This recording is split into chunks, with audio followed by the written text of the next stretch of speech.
Welcome to the Leafman podcast. I'm your host, Trevor Taylor, and this is my co-host, Brooks McQuarrie.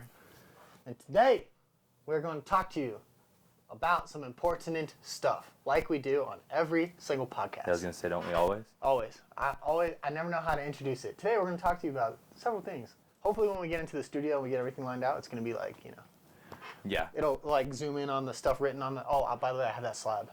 Nice. It looks good. Yeah. Nice. When we put glass Which top one? on The it. walnut? The walnut slab. Yeah. When we put the glass top on it for Sick. the coffee table ideas, it's going to look really nice. Yeah, I'm excited about it. Yeah, I'm excited for that little coffee table idea. Yeah, the whole studio, the way we're going to edit it, everything is going to look super awesome. I'm really excited about it. Yeah, I got to bring that Jack Sparrow flag. Keep forgetting. Yeah. So, today, the ideas that I wrote down to talk about with you, that I sent in the group text, actually were like pretty good ones. And they kind of just like, I was trying, where they came from? I was trying to remember that one that you texted. Yeah. I was sitting here all morning trying to remember the one that you texted, could not remember it, and I came up with these other three good ideas. Yeah, you said it during the meeting, and I was like, he's going to want to remember that for the podcast, so I wrote it down. It's literally written down at the bottom of my corner of my notepad. Do you want to know how you're better at your job than what you need to be? Just like that. Exactly like that. He knows I'm going to forget it, and he writes it down. Yeah, and I was writing it down while you were still talking in the meeting about work stuff, but so what? Grateful. I love it, man. Yeah. I love it. Let's actually start with that one, because I think it could lead into the other ones. Yeah. So you wrote down and texted back, desperation fosters/breeds ingenuity. Yeah. And, dude, I think that that's true. I think that, desperation breeds. I would say that you could just say desperation breeds ingenuity. Yeah. Desperation breeds ingenuity. And the reason that it breeds ingenuity is because when you are stuck and backed into a corner, you have no other option, so you start to think creative. You start to weigh and measure any and all options, and therefore things that didn't seem possible before, you just go ahead and do it, and it becomes possible, and then you did the impossible because you were desperate, I think. Yeah, I agree. I mean, you could think about it in business, you can think about it in any way. Like, I feel like it applies to any part of life. Yeah. You know what I mean? Like, I think of a single mom with 4 kids. Mm-hmm.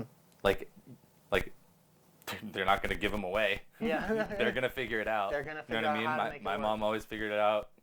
Yeah. My mom's mom always figured it out. You call on friends, you ask for help. You call on friends, you ask for help. You work 6 days a week, 10 hours a day, and you do your best to have people, take care, watch them. Dude, honestly, I think it's natural for people to do the minimum required, and it almost breeds into like what Alex Hormozy was saying about I don't do like that other podcast we had where I don't do my best, I do what is required. Yeah. Right.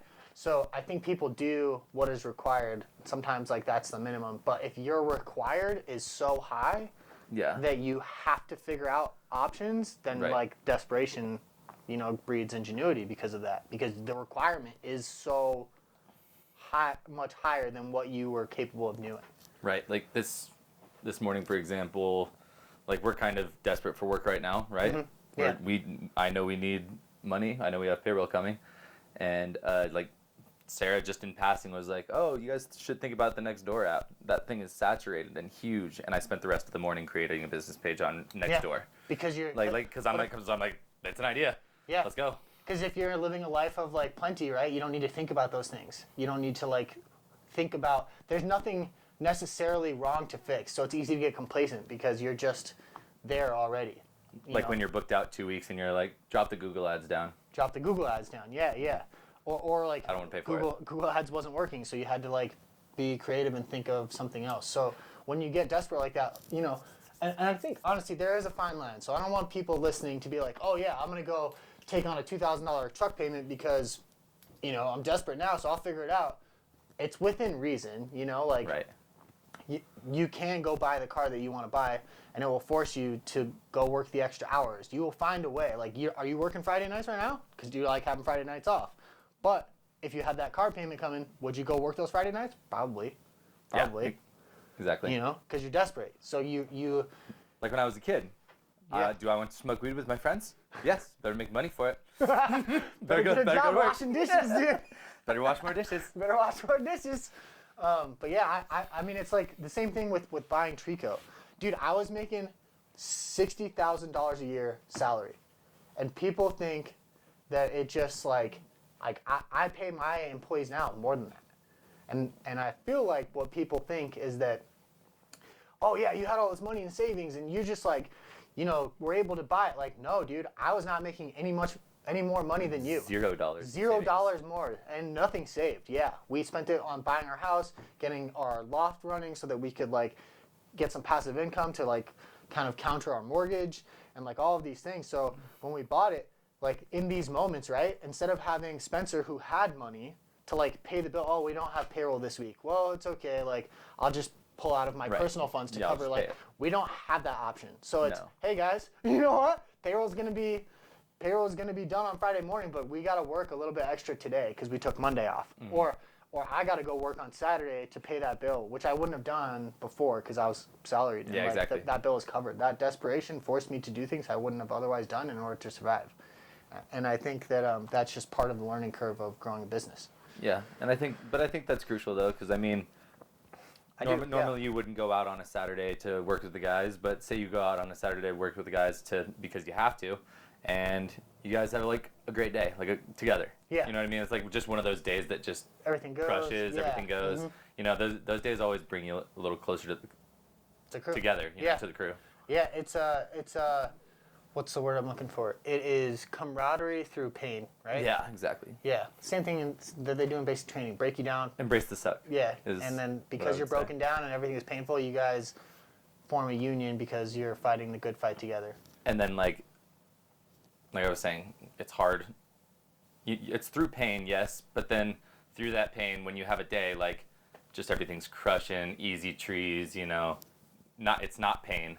Those days are like when everyone's like, okay, yes, like Matt will call me and talk to me for 40 minutes about it. Yeah, it brings everyone's morale up, which brings me actually like perfectly flowed into our next question, comment, which was staying grateful after you have found success instead of becoming entitled, right? So so now you've made it through that desperation time, you have done the things that you needed to do in order to get to a place where you're not desperate. At that time, it's okay to slow down and take a breath. I'm a firm believer you need to enjoy the fruits of your labor. And anyone that says that you can't build a business and do that is incorrect. I just disagree with them. You can go all in, sure, you can't be $1 billion company. The goal isn't to be $1 billion company. The goal is to enjoy your life and the journey, as well as be successful. And you can do all of those things if you're patient. Right. You don't need to build $1 billion company in 10 years. You could spend 40 years and enjoy the whole ride. I don't feel like there is much more above $1 million that you need. So anyone who has these big goals is just excessive. Regardless, I got sidetracked. So you've done all these things. You've run through the desperation. You've found the things that you need to do to become stable, right? Mm-hmm. And then I think a lot of people, what happens when they get there is they get ungrateful, or they feel entitled, like, oh, we built this. We're owed this. The world and people and homeowners and your boss don't owe you anything. Right.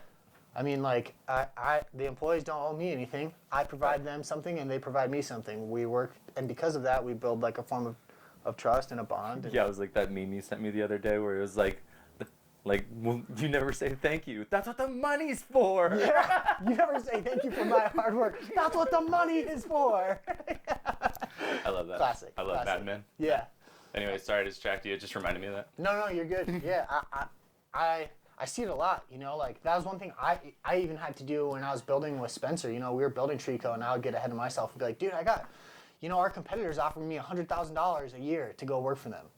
And I'm like, I'm over here building this whole thing for, this meager salary.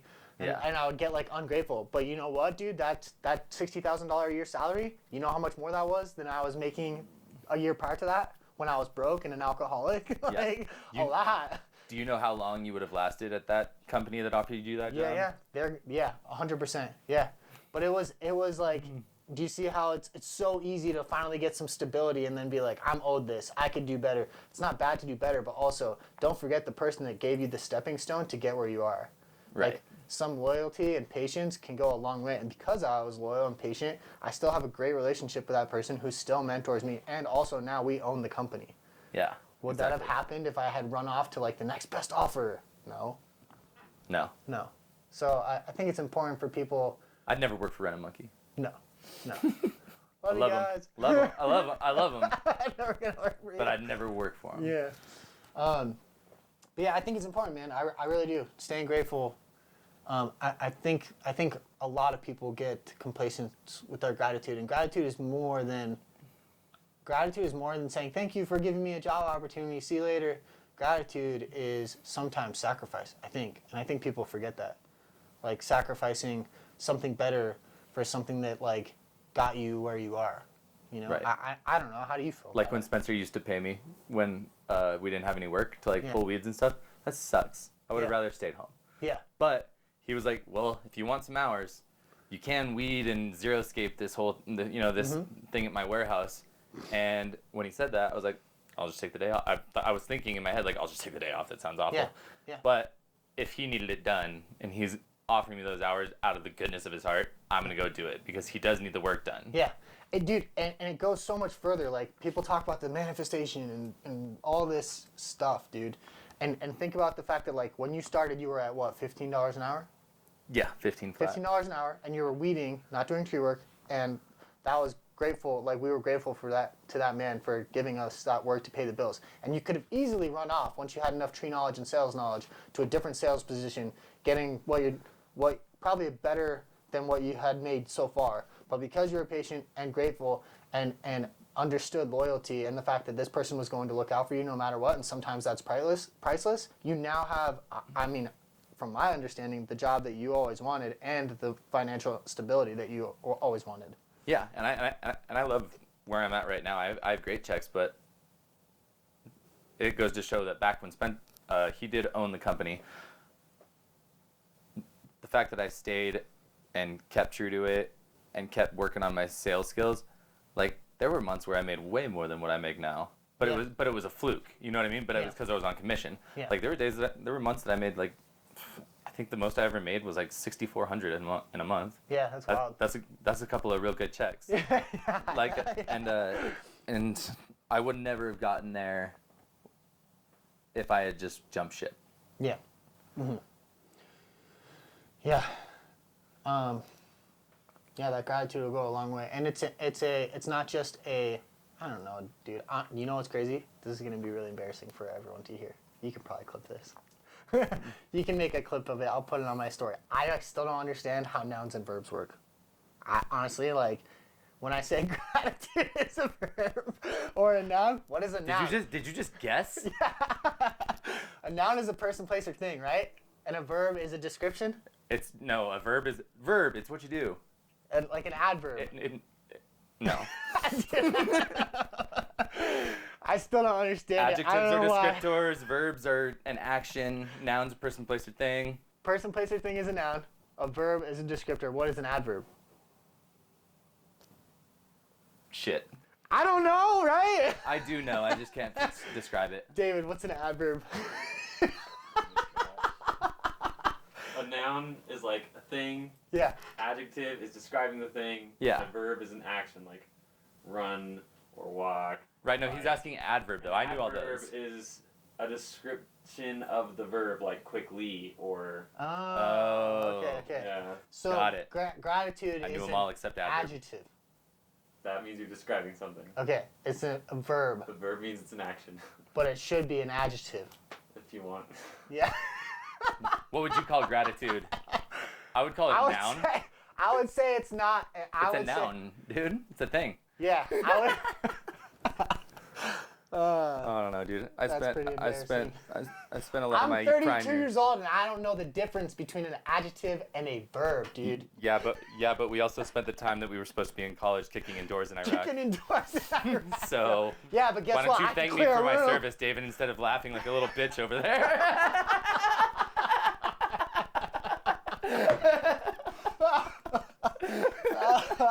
Oh man. God.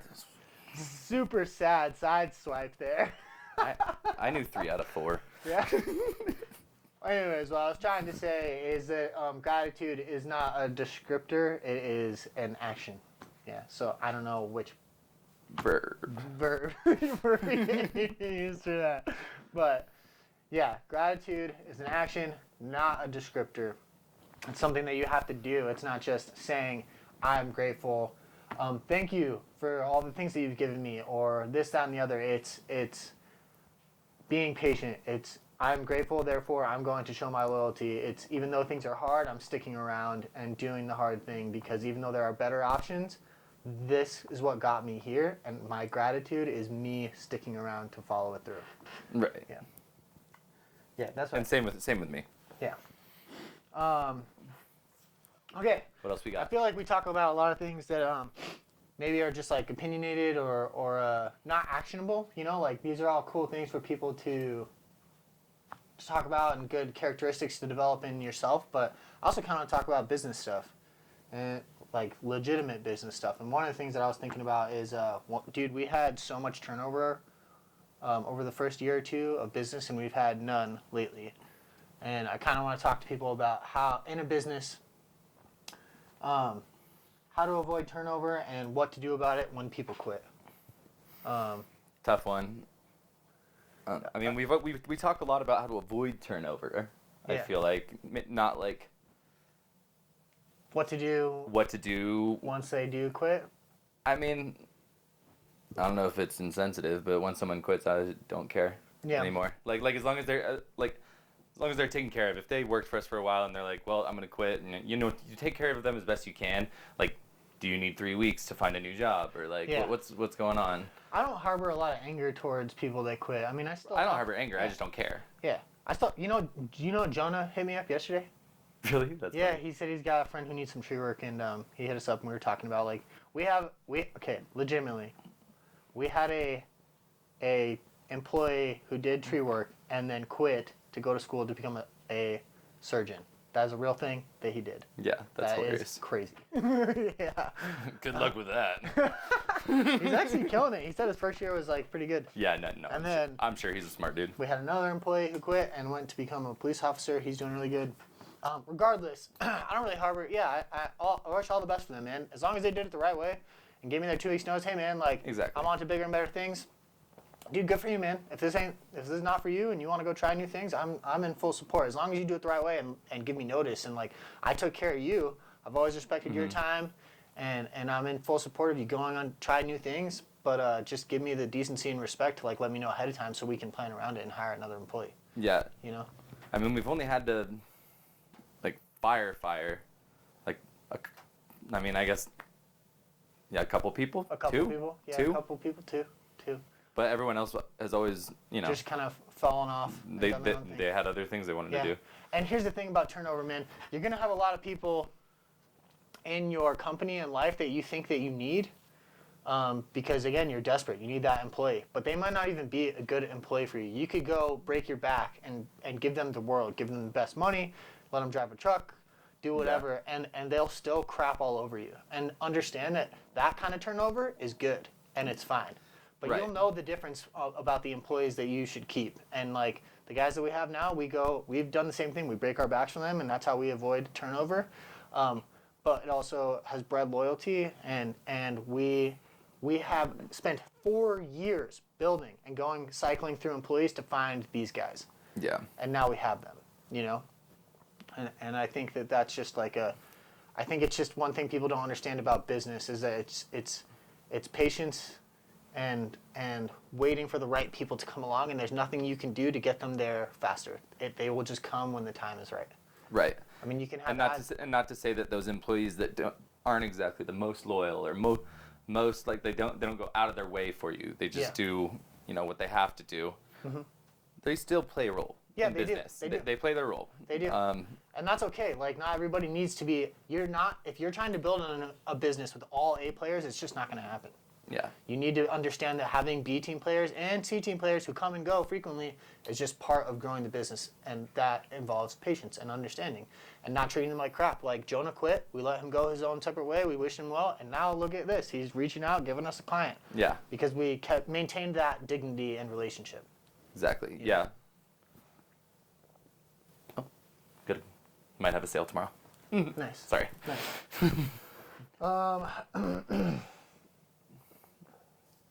Okay. With this, we'll kind of go back to like what we were originally talking about. This is the kind of last thing that I had on my mind today. Okay. It says how the power of habits and keeping the promises you make to yourself will help you build self-confidence, and that is the tool that you need most when things get difficult and you need to calm your anxiety. So how we were talking about desperation breeds ingenuity, right? Breeds growth. The other thing that people really struggle with in that aspect is that when people get desperate and their anxiety is high, instead of being calm and thinking ingenuitively and using that anxiety to find new outlets to grow and expand, they let their anxiety get the best of them and they make poor decisions and they go within themselves and they lash out at people and employees and customers, and that makes them go the opposite direction of growth. Yeah. The way to avoid that is by always building your confidence and keeping the promises you make to yourself, so when the anxiety starts to creep in, you can stay calm because you know that you have promised yourself you're going to do whatever it takes to succeed. And therefore, when that anxiety creeps in, okay, well, I've kept all the other promises I made to myself. I did that walk yesterday morning. I woke up on time when I didn't want to. I kept to my diet. I went to that estimate at 6 o'clock in the evening that I didn't want to go to. Those promises that you kept to yourself have built the confidence that you need to fight off the anxiety that comes in. Right. Yeah. They do go together in that way. Like, I would say desperation breeds ingenuity, but powerful habits is what keeps anxiety at bay. Yeah. It's just like, I don't know. I get bad anxiety sometimes in random moments, but I have a habit to, like, every time I start getting real anxious about something with work, instead of like fuming in my head about how many different ways I'm upset at this person or I'm upset about what's happening, I always just sit in my office chair and I slowly twirl around and think about it for at least a minute or two, just like kind of like, working my way around with my feet. Yeah. And then I'm usually a lot less mad, but I do that every single time. Yeah. So that habit keeps the anxiety at bay. And then I did that this morning. I stood up, got on my phone, and made a Nextdoor app. Yeah. And Yep. you know what I mean? Yep. When I get super anxious too, I dive into my work. And a lot of people, Andy Frisella actually talks about it a lot. He says, if you can turn that anxiety, a lot of people will use it as like a crippling mechanism to like go within their shell and just hide from everything. If you can turn that anxiety into the driving force behind going out and doing difficult tasks and staying motivated, then you will be better than 99% of humanity. Because most people, they hit the anxiety and they stop. You need to be the person who hits the anxiety and uses that as fuel for the engine to drive faster and get going, At least that's how I think about it. And for me, dude, same as you. When I get real crippling anxiety, dude, I can't sleep. I can't do the things that I need to do. So I wake up and I start working. I do the things that I need to do. I make the calls I need to make. I go do sales. I'll do door knockers. Anything that makes me feel like I'm contributing to like a solution to the problem. That makes me feel better. Yeah. Sometimes checking out helps me. Like if I've had a very busy morning or hectic morning, I'll check out and play like video games or something. But it doesn't work every time. Yeah. It works some of the time. Some of the times. And more often than not, like even like this morning, before everything got to the brink of like hectic, I said, I sat down to play video games. It was like 7:30 or 8. Yeah. Pretty earlier than I needed to start working, getting on the phones and stuff. I got on there, played for like 2 minutes, and just like, I like threw, turned it off. I was like, I already know this is not gonna help me right now. I went up to my computer and started working. Yeah, it's interesting how that happens. There are certain things like different kinds of anxiety, I think.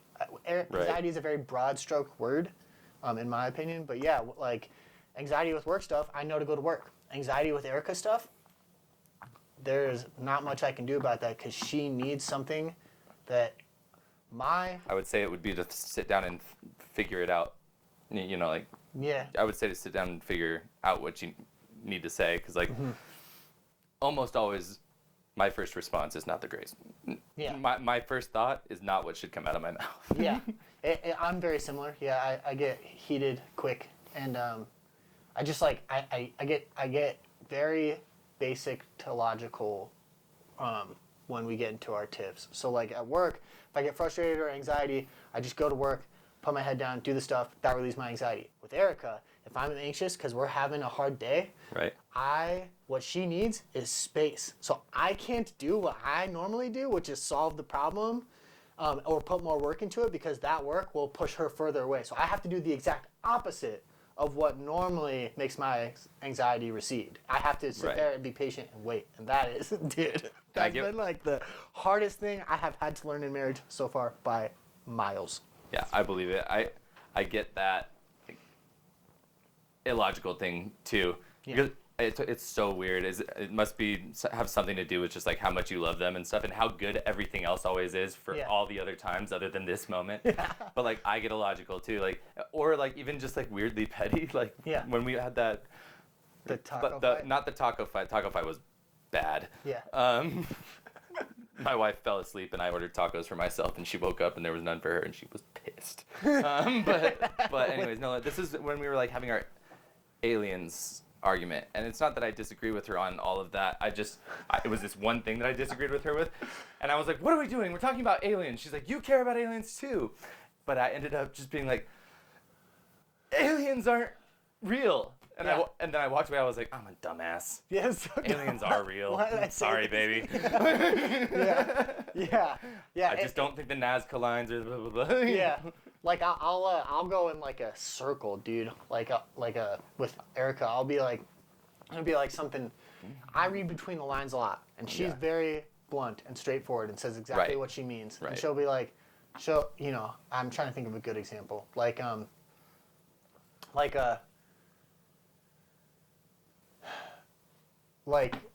Okay, for instance, no, that's a bad one.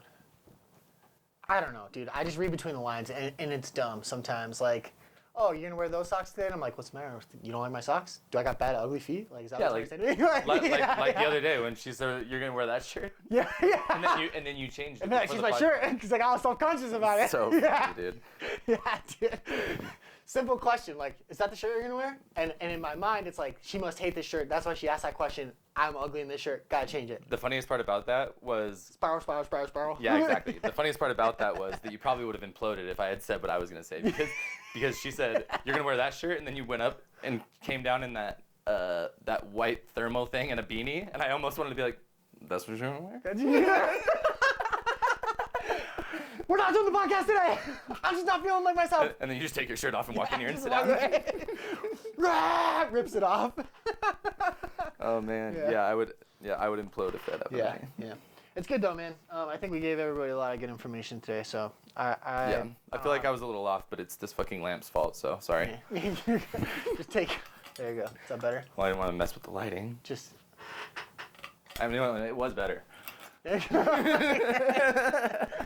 All right, man. All right, that's all I got. You got anything else? I got nothing. All right, get out of our face.